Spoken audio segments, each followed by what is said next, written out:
نحمده ونصلي على رسوله الكريم اللهم صل على محمد وعلى آل محمد كما صليت على إبراهيم وعلى آل إبراهيم إنك حميد مجيد اللهم بارك على محمد وعلى آل محمد كما باركت على إبراهيم وعلى آل إبراهيم إنك حميد مجيد رب اشرح لي صدري ويسر لي أمري واحلل عقدة من لساني يفقه قولي واجعل لي وزيرا من أهلي رب زدني علما. عن جابر قال قال رسول الله صلى الله عليه وسلم لا يدخل الجنة لحم نبت من السحت وكل لحم نبت من السحت كانت النار أولى به. احمد. حضرت جابر بیان کرتے ہیں کہ رسول اللہ صلی اللہ علیہ وآلہ وسلم نے فرمایا وہ گوشت جنت میں نہیں جائے گا جو حرام مال سے بنا ہے، اور جو گوشت حرام مال سے پروان چڑھا ہے وہ دوزخ ہی کے لائق ہے. اب ہم تھوڑا تھوڑا کر کے پڑھتے ہیں. عن جابرن، حضرت جابر رضی اللہ تعالی عنہ سے روایت ہے.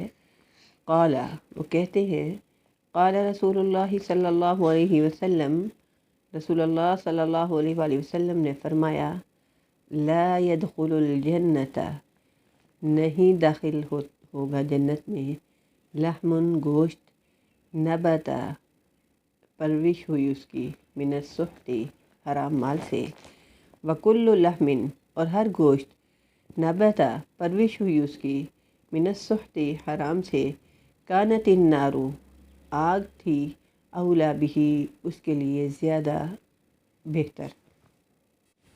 اب مکمل حدیث پڑھتے ہیں. آئیے آپ بھی میرے ساتھ پڑھیں.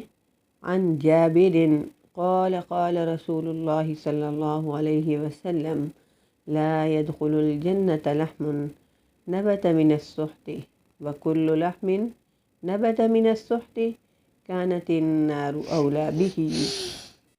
حضرت جابر رضی اللہ تعالیٰ عنہ بیان کرتے ہیں کہ رسول اللہ صلی اللہ علیہ وآلہ وسلم نے فرمایا وہ گوشت جنت میں نہیں جائے گا جو حرام مال سے بنا ہے، اور جو گوشت حرام مال سے پروان چڑھا ہے وہ دوزخ ہی کے لائق ہے.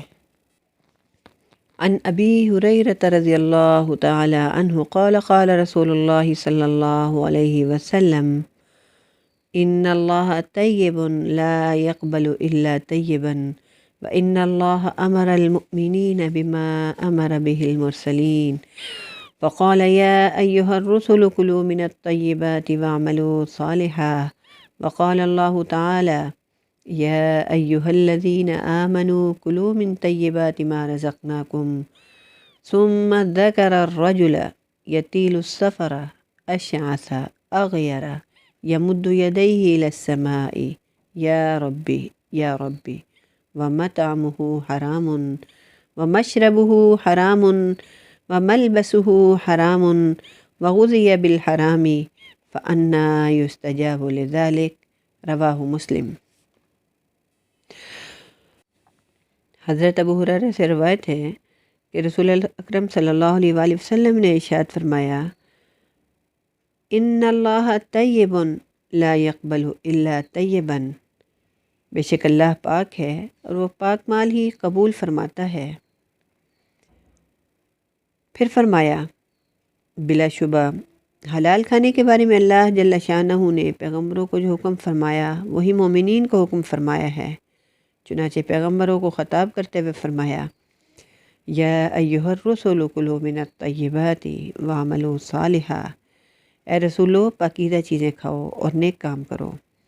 اور مومنین کو خطاب کرتے ہوئے فرمایا یا ایھا الذین آمنوا کلوا من طیبات ما رزقناکم، اے ایمان والو جو پاک چیزیں ہم نے تم کو دی ہیں ان میں سے کھاؤ.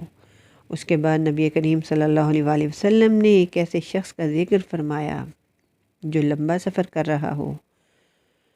ثم ذکر الرجل یطیل السفر، پھر ذکر کیا ایک ایسے آدمی کا جو ایک لمبا سفر کر کے آیا ہے، اشعثا اس کے بال پراگندہ ہیں، اغیارا اس کے جسم پر گرد و غبار ہے، یمد یدیہ الی السماء اپنے ہاتھوں کو آسمان کی طرف اٹھاتا ہے، یا ربی یا ربی، پھر وہ کہتا ہے اے میرے رب اے میرے رب، ومطعمہ حرام اور اس کا کھانا حرام کا ہے، ومشربہ حرام اور اس کا پینا حرام کا ہے، وملبسہ حرام اور اس کا لباس حرام کا ہے، وغذی بالحرام اور اس کی پرورش حرام سے کی گئی ہے، فأنیٰ یستجاب لذلک پھر اس کی دعا کیسے قبول کی جائے گی۔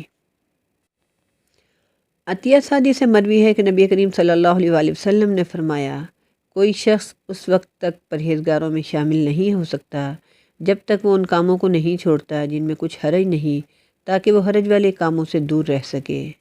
ترمذی۔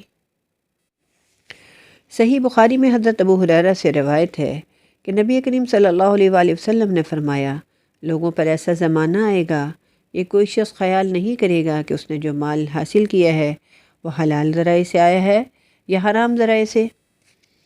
حضرت عبداللہ بن عمر رضی اللہ تعالی عنہ سے روایت ہے کہ نبی کریم صلی اللہ علیہ وآلہ وسلم نے فرمایا، اس شخص کی نماز قبول نہیں ہوتی جس کے کپڑوں میں اس کی قیمت کا 10واں حصہ بھی حرام ہو۔ حضرت سعد بن ابی وقاص رضی اللہ تعالی عنہ نے عرض کیا، یا رسول اللہ دعا فرمائیے کہ اللہ میری دعاؤں کو قبول فرما لیا کریں، تو آپ نے فرمایا، لقمہ حلال کھاؤ، اللہ تمہاری دعاؤں کو قبول فرما لے گا۔ صحیح بخاری۔ حضرت مقدام بن مادی کرب سے روایت ہے کہ نبی کریم صلی اللہ علیہ وآلہ وسلم نے فرمایا، افضل ترین کھانا وہ ہے جو کسی نے اپنے ہاتھ سے کما کر کھایا ہو، اور حضرت داؤد علیہ السلام اپنے ہاتھ سے کما کر کھایا کرتے تھے۔ صحیح بخاری۔ نبی پاک صلی اللہ علیہ وآلہ وسلم نے فرمایا، وہ گوشت جو رزق حرام سے پلتا ہے جہنم کی آگ ہی اس کی حقدار ہے۔ نبی پاک صلی اللہ علیہ وآلہ وسلم نے فرمایا، قناعت ختم نہ ہونے والا خزانہ ہے۔ بہقی۔ نیز آپ نے فرمایا، جو مال کم ہو اور ضرورت کو کفایت کرے وہ اس مال سے بہتر ہے جو زیادہ ہو مگر اللہ کی یاد سے غافل کر دے۔ نبی پاک صلی اللہ علیہ وآلہ وسلم نے جب حضرت معاذ رضی اللہ تعالی عنہ کو یمن کا حاکم بنا کر بھیجا تو فرمایا، اے معاذ دیکھنا، عیش پسند زندگی سے بچنا، اس لیے کہ اللہ کے بندے عیش پسندانہ زندگی نہیں گزارتے۔ حلال اور حرام کی پہچان کرنا ضروری ہے۔ غلط اور ناجائز طریقے سے ایک حلال چیز کو حاصل کرنے سے وہ حرام ہو جاتی ہے۔ مرغی بذات خود تو حلال ہے، لیکن اگر چوری کر کے کھائی گئی ہو تو حرام ہوتی ہے، جبکہ خرید کر پکائی گئی مرغی حلال ہوگی۔ مال بذات خود حرام ہو، جیسے شراب، خنزیر، مردار وغیرہ، یا حرام طریقے سے کمایا گیا ہو، جیسے چوری، سود، رشوت، ڈاکہ وغیرہ، تو وہ حرام مال ہی کہلائے گا۔ ہر طرح کے حرام مال سے بچنے اور صرف حلال اور پاکیزہ چیز کھانے کی بہت زیادہ تاکید کی گئی ہے۔ آج کل حلال و حرام کا تصور ختم ہو چکا ہے۔ کمائی کے نت نئے ناجائز طریقے اختیار کر لیے گئے ہیں۔ عورتیں بینکوں میں ملازمت کر رہی ہیں، ایئر ہوسٹس بننا، فون آپریٹر، فلمی دنیا میں کام کرنا، ہسپتال میں مردوں کے لیے نرسنگ کی خدمات پیش کرنا، شوبز کی وسیع دنیا میں عورتیں ماڈلنگ، ایکٹنگ وغیرہ کر رہی ہیں، مگر یہ سب کمائیاں حرام کی ہیں۔ اگر کسی نے کوئی ایسا کپڑا پہنا جس کی قیمت 10 درہم تھی، ان میں 9 درہم تو حلال کے تھے مگر 1/10واں درہم حلال کا نہیں تھا، وہ چوری کر کے اس کی قیمت ادا کر دی گئی تھی، تو نبی رحمت صلی اللہ علیہ وآلہ وسلم کے فرمان کے مطابق جب تک وہ قمیض جسم پر رہے گی اس قمیض والے کی نہ نماز قبول کی جائے گی اور نہ دعا۔ حرام مال کھانے سے ساری نیکیاں ضائع ہو جاتی ہیں، حتیٰ کہ حج جیسی بڑی نیکی بھی حرام کھانے اور حرام پہننے کی وجہ سے ضائع ہو جاتی ہے۔ اسی طرح حرام مال سے دیا ہوا صدقہ بھی اللہ قبول نہیں فرماتا۔ حرام مال کھلانے کی وجہ سے اولاد بھی ڈھیٹ، بدتمیز اور منہ زور ہو جاتی ہے۔ وہ دنیا میں بھی والدین کے سامنے سرکش ہو جاتی ہے اور آخرت میں بھی اللہ تعالیٰ کے سامنے اپنے والدین کے خلاف فریاد گناہ ہوگی۔ حرام خور بزدل اور کمزور ہوتا ہے، کبھی مشکل حالات کا سامنا نہیں کر سکتا۔ محنت سے کمائی ہوئی آمدنی میں ہی برکت ہوتی ہے، جبکہ حرام کھانے والے کے گھر سے بیماری، مقدمہ بازی اور لڑائی جھگڑا کبھی ختم ہونے میں ہی نہیں آتے۔ خواتین کو سوچنا چاہیے کہ مرد صرف انہی کے مطالبوں کی وجہ سے مجبور ہو کر گھر میں حرام لاتے ہیں۔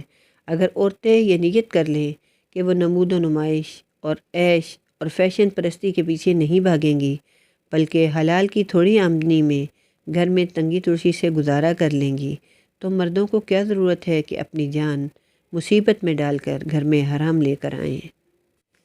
ایک طرف وہ اللہ کے غضب کو دعوت دیتے ہیں تو دوسری طرف خود ان کو پکڑے جانے پر ملازمت سے جواب مل جاتا ہے اور پھر مختلف سزاؤں میں ان کو گھسیٹ لیا جاتا ہے۔